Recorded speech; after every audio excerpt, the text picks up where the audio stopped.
The following program contains explicit calls for clear thinking. If you suffer from emotionalism, Randall may not be right for you. Check with your romance novelist. Have no fear, Obama is near. Uncle Sam got the plan to see and hear.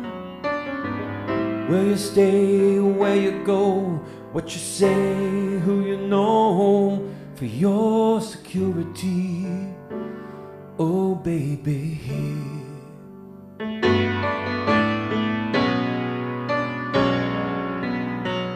Standing for truth in the four corners of America. Fighting for justice on the frontiers of the culture wars. And turning resistance into an art form.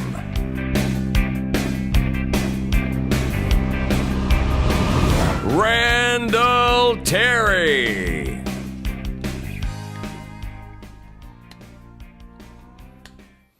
Uncle Sam is a man with a plan. It's my Obama phone. Yeah.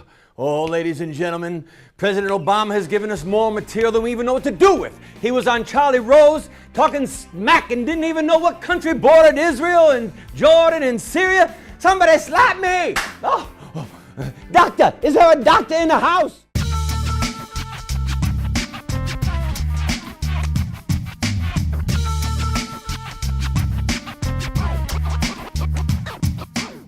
Most people know that the NSA is reading our emails and listening to our phone conversations. What people don't know is that traitors can also read your mind. Don't be a blistering idiot. Get your aluminum foil helmet today free at my website with the purchase of our premium pocket protectors. Premium pocket protectors.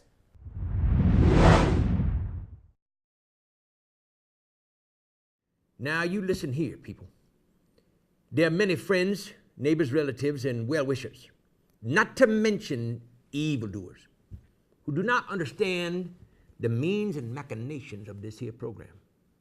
There are times when I come in the door of this here facility and I don't even know.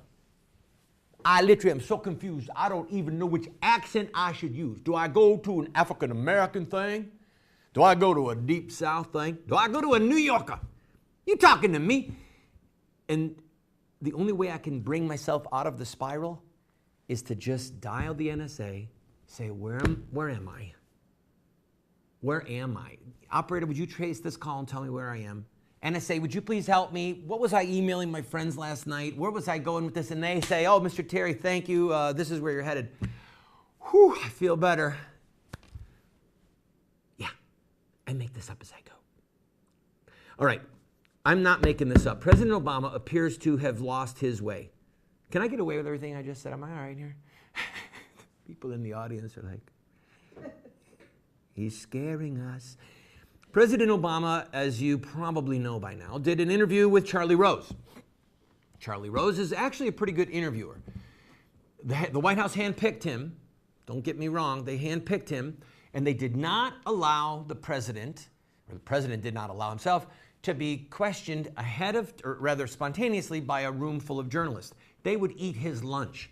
So it's a sit-down, one-on-one. This is the way that the White House handles bad news. All right, I want to play some of the excerpts from the interview so that I can give you something to think about, something to laugh about, something to mock. All right, let's start with the geography lesson. Okay? Ready? Roll this one. We've got serious interest there. And not only humanitarian interests, we can't have a situation of ongoing chaos in a major country that borders a country like Jordan, which in turn borders Israel. All right, now, first of all, we've got serious interests in this area. We can't have chaos. Wait, when in our lifetime, President Obama, has there not been chaos in the Middle East? I mean, this is laughable. We can't have chaos. We're the country that borders. Okay, play that one more time. I want you to watch his eye language, right? Look at his body language. Look at his eyes. The pause. Wait a minute. Who does Syria border? I know that they went over these notes with me before I came out here. I'll get it. Syria border, Georgia, Jordan, I got it. Go ahead, play it. We've got serious interests there.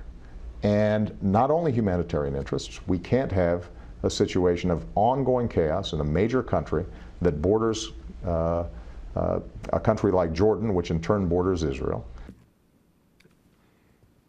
You understand that Syria actually shares a border with Israel, okay?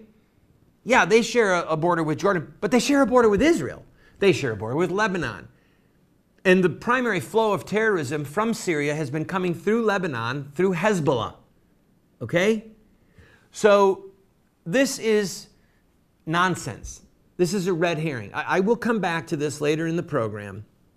The disaster of us supporting the FSA, the Free Syrian Army, okay? It's a disaster.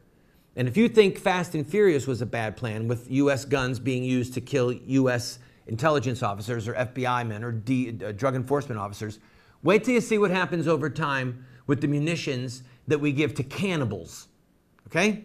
But let's go back and 1 minute, I've got 1 minute. All right, I'm looking really good then. Let's go back and talk about warrants and FISA. Go ahead, roll that. What happens then is that the FBI, if in fact it now wants to get content, if in fact it wants to start tapping that phone, it's got to go to the FISA court with probable cause and ask for a warrant. But has FISA courts turned down any request? Because, first of all, Charlie, the number of requests are surprisingly small, number one. Number two, folks don't go with a query unless they've got a pretty good suspicion. Should this be transparent in some way? It is transparent. That's why we set up the FISA court.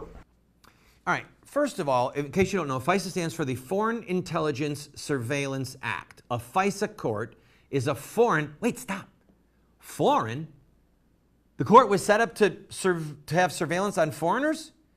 Why are the FISA courts being used to spy on Americans? And by the way, when he says there's very few, we covered on yesterday's program that there's been some 40 or 50,000 warrants rubber stamped. And what is it, Tom, under 100, under 50 that have been denied? So for all intents and purposes, 99.9% of all warrants are granted by the FISA court against Americans, okay? And when he says we want transparency, is this a joke? It's a secret court. How can you have transparency when the court is secret? Lord have mercy on us. I'm going to take a break. When we come back, more of the footage from the interview with Charlie Rose, and I promise to act like a mature adult. That was funny.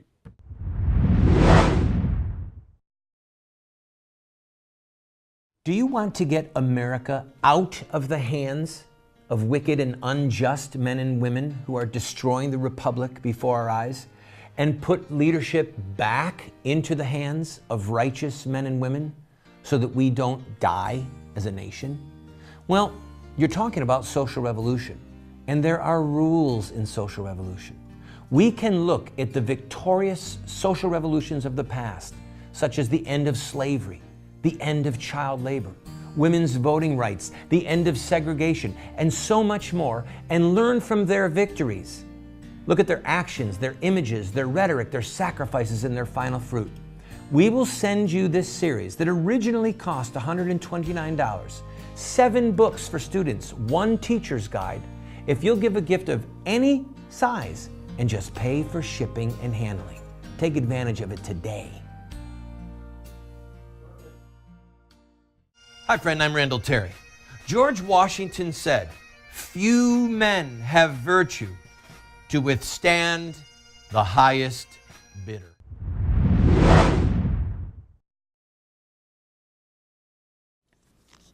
Hold on, I need my checkbook. I want to write a check and see if it's balanced. Let's hear President Obama crack a funny about checks and balances. Play this. My concern has always been not that we shouldn't do intelligence gathering to prevent terrorism, but rather, are we setting up a systems of checks and balances?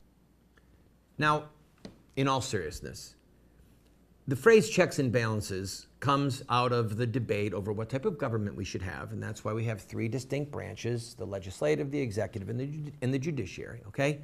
For checks and balances. It's government of the people, by the people, for the people. It's all transparent. It's all out in the open.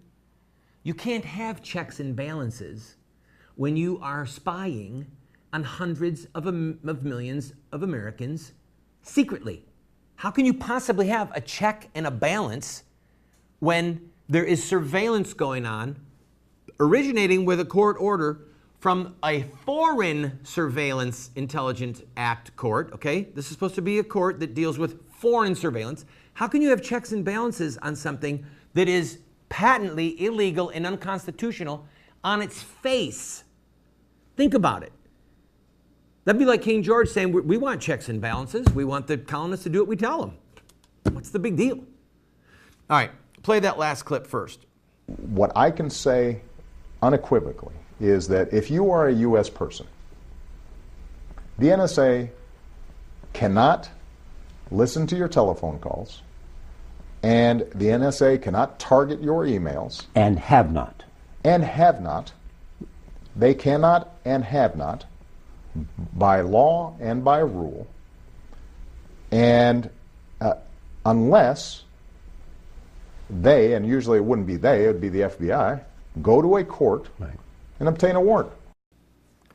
All right, this statement that he gave is true until it's not true.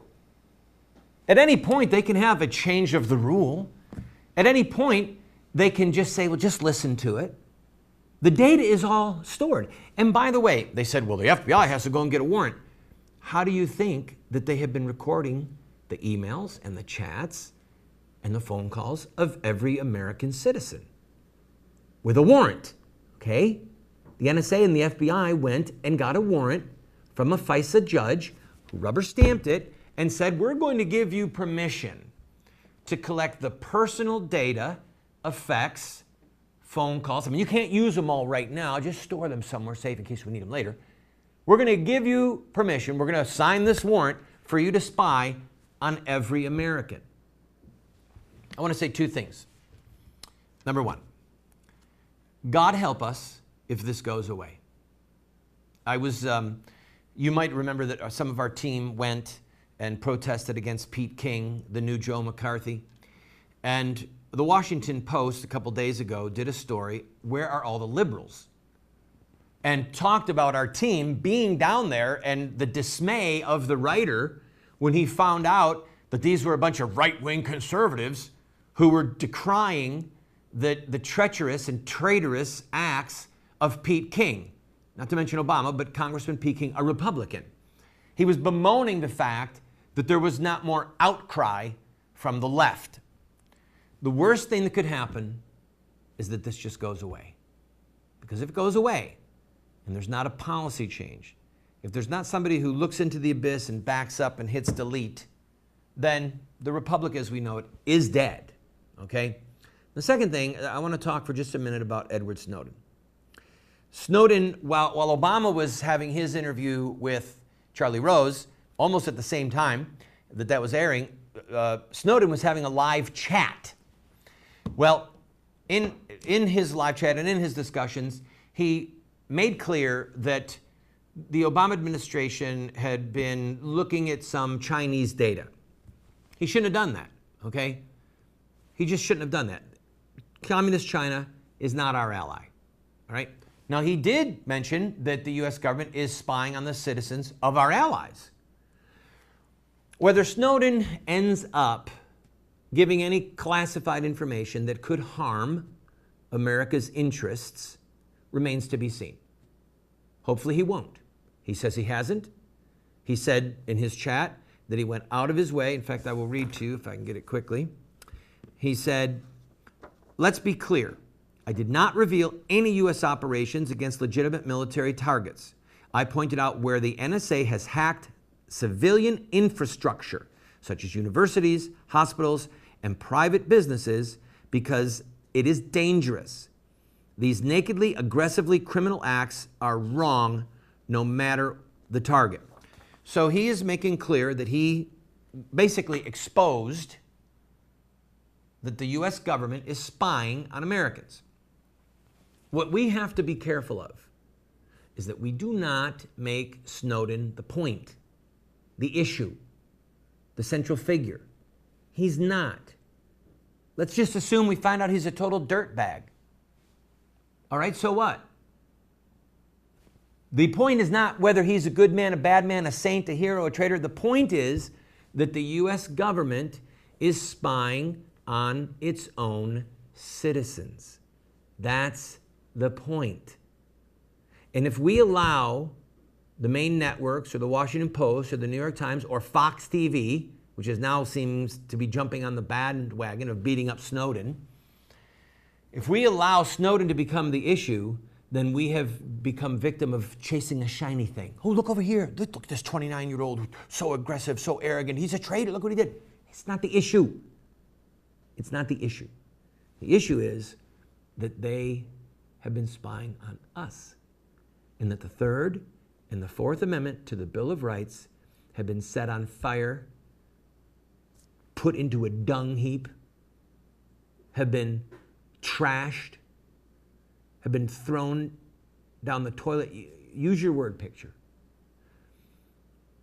Bring me back to point one. We've got to stand against this. I hope that you have called your congressman. Here's the number again on the screen. Call them and demand that this be stopped. And when we come back from this break, I'm going to look at what this NSA program has actually done in America to stop terrorist acts. I think you're going to be impressed.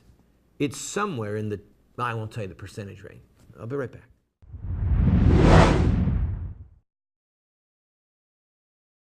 Do you want to have knowledge, wisdom, discernment? If so, you have to read good books, theology, history, books that look at the lives of great men and women.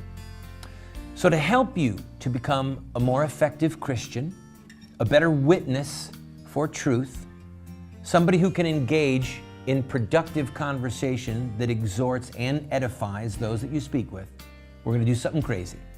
We're offering you these 7 books for a gift of any size. You just pay for the shipping and handling, and then give whatever gift that you can, and we will send them to you. But just to make it a little bit more crazy, I will send you a second copy of my 3 books, autographed. You can give them as a gift to your pastor or to a family member and help extend truth and justice in the world. This is while supplies last.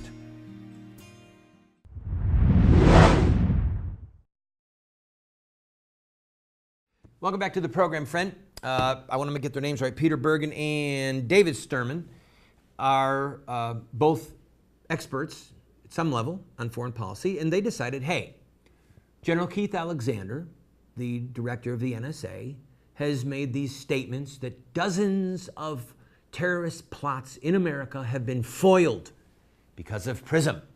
That's the name of the spying program that they're using against Americans. So there's documents that are public. They were able to do the math. Here's what we found out.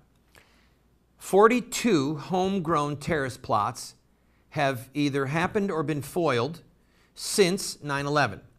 9 of them were successful. And by successful, like the guys in Boston, that was a successful terrorist attack. There was the attempt, the failed attempt, by Faisal Shahzad to blow up his car in Times Square. That's still considered a failure of the NSA because they didn't find out it was happening. It was just the bomb didn't go off, basically. So 9 misses, complete 100% misses. Now just let the full weight of that sink in, all right? We've got these 2 guys who did the terrorist attack in Boston. The Russians told us they had terrorist connections, and we didn't pursue it. All right, so that's 9. Of the 33 that remained, 29 of them were stopped by traditional law enforcement.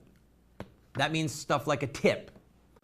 There was a Muslim terrorist who was trying to buy chemicals in Texas to make a bomb. And, you know, The guys down there at Ace Hardware at the tractor store said, "Didn't he look funny to you? I didn't recognize that accent, but I sure recognized that towel on his head." All right, I'm joking, relax. But they called law enforcement. The law enforcement pursued the lead and they found out, yep, this guy's a terrorist, got him red-handed.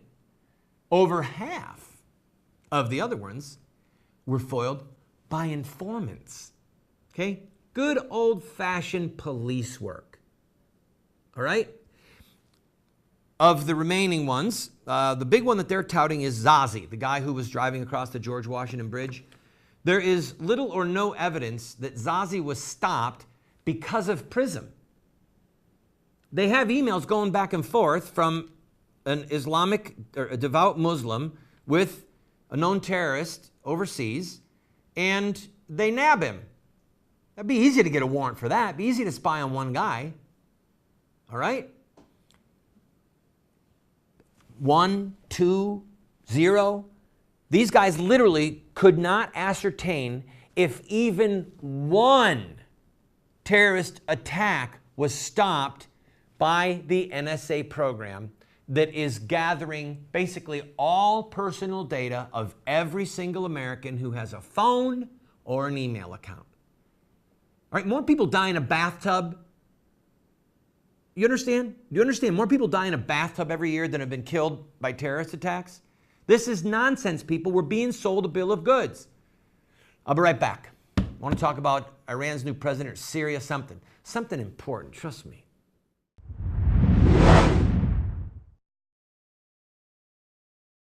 My wife and I, for 5 years, have been grinding our own wheat and baking our own bread from scratch. Within 2 hours, you can have fresh wheat in your hand and then piping hot bread come out of the oven.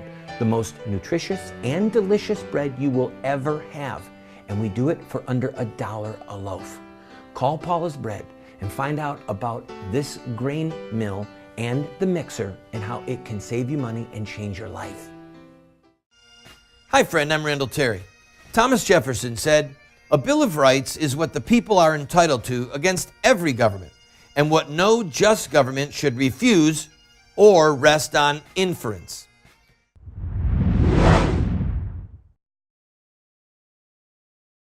Welcome back to the program, friend. One of our team asked during the break, are there any American servers that we could go to and use their service and know that they're not being used by the NSA to spy on us? The simple answer is no.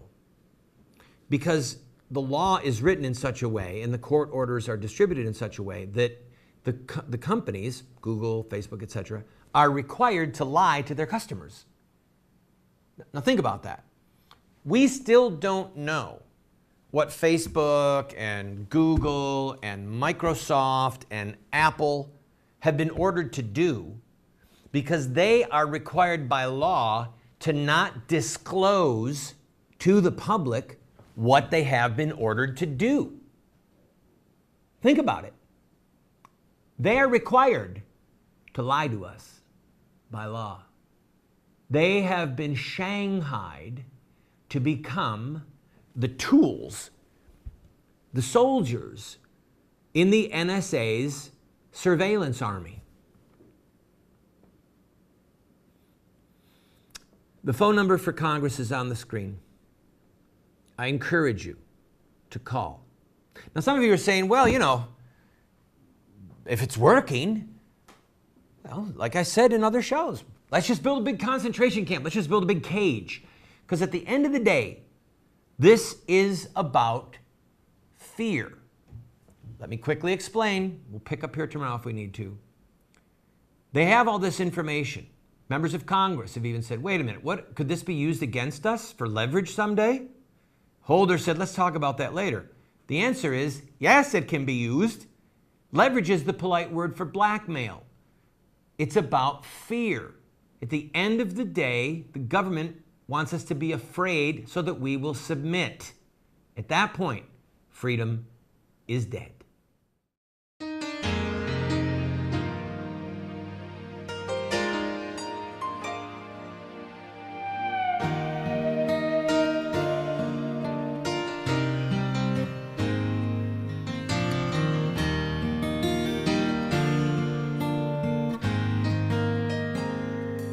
you.